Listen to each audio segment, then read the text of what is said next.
యుద్ధానికి వెళ్తూ కత్తి మర్చిపోతాడా ఎవడైనా? ఉన్నత విద్య చదువుకోవాలనే తపన ఉంటే ఉన్నంత విద్య, చదువుకున్నంత విద్య. భీమవరం ప్రయాణం నాకో వరం.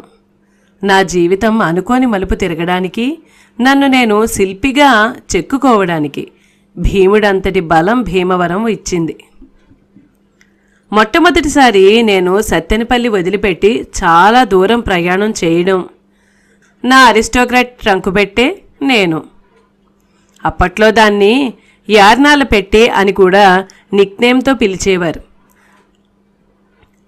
అందులో 2 జతల బట్టలు, తుండుగుడ్డల్లాంటివి పెడితే ఇంకో డజన్ మందికి సరిపడా బట్టలు పెట్టుకునేంత ఖాళీ మిగిలిపోయింది.